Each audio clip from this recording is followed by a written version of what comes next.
আসসালামু আলাইকুম ভিউয়ার্স, আশা করছি সবাই ভালো আছেন। ওয়েলকাম জানাচ্ছি আমার হেলথ টিপ চ্যানেলে। তো আজ আমি আপনাদের সাথে আলোচনা করব গর্ভাবস্থায় যে 7টি লক্ষণ দেখেই বুঝতে পারবেন আপনার গর্ভে ছেলে সন্তান রয়েছে নাকি মেয়ে সন্তান রয়েছে।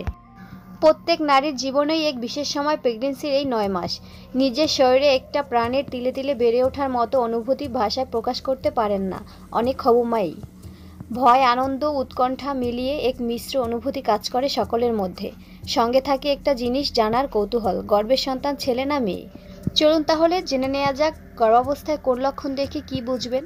1 নাম্বার, মর্নিং সিকনেস বেশি হয় মেয়ে হলে, অর্থাৎ বমি বমি ভাব, মাথা ঘোরার মতো সমস্যা দেখা দেয়। আর ছেলে হলে সাধারণত হবুমায়ের মধ্যে এরকম কোনো সমস্যাই থাকে না বেশিরভাগ ক্ষেত্রে। 2 নাম্বার, মেয়ে হলে নাকি মুড সুইংও বেশি হয়, কথায় কথায় রাগ ও কান্না পায়। আর গর্ভের সন্তান ছেলে হলে বেশিরভাগ ক্ষেত্রে ওর উল্টোটাই হয়ে থাকে।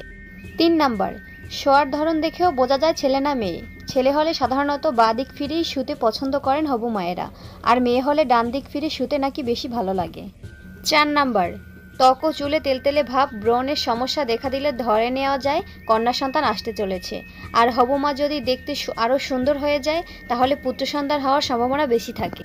5 নাম্বার, গর্ভাবস্থায় বেশি করে মিষ্টি জাতীয় খাবার খেতে ইচ্ছে হওয়ার অর্থ হলো শরীরের ভেতর কন্যা সন্তান বেড়ে উঠছে। আর মায়ের যদি খুব ঝাল টক খেতে ইচ্ছে করে তাহলে ছেলে সন্তান হওয়ার সম্ভাবনা বেশি থাকে। 6 নাম্বার, প্রচলিত ধারণা অনুযায়ী গর্ভস্থ সন্তানের হৃদস্পন্দন হার যত বেশি হবে মেয়ে হওয়ার সম্ভাবনা তত বেশি। 7 নাম্বার, বেবি বাম্প দেখেও বোঝা যায় সন্তান ছেলে না মেয়ে। বেবি বাম্প যদি নিচের দিকে ঝোলা থাকে তাহলে ছেলে হবে বলেই মনে করা হয়। অন্যদিকে গর্ভে মেয়ে সন্তান থাকলে বেবি বাম্প থাকে পেটের মাঝামাঝি জায়গায় ও উঁচু হয় বেশি। তো এগুলো সবই প্রচলিত ধারণা। আমাদের দেশের আইন অনুযায়ী গর্ভস্থ শিশুর লিঙ্গ নির্ধারণ আইনত দণ্ডনীয় অপরাধ। তো ভিউয়ার্স, আজ এ পর্যন্তই। আজকের আলোচনা এখানেই শেষ করছি। আশা করছি ভিডিওটি আপনাদের কাছে ভালোই লাগবে। তো ভিডিওটি যদি ভালো লেগে থাকে তাহলে অবশ্যই একটি লাইক করবেন এবং আমার চ্যানেলটিকে সাবস্ক্রাইব করে পাশে থাকা বেল আইকনে ক্লিক করে রাখবেন এরকম আরও নিউ হেলথ টিপসের আপডেট পাওয়ার জন্য।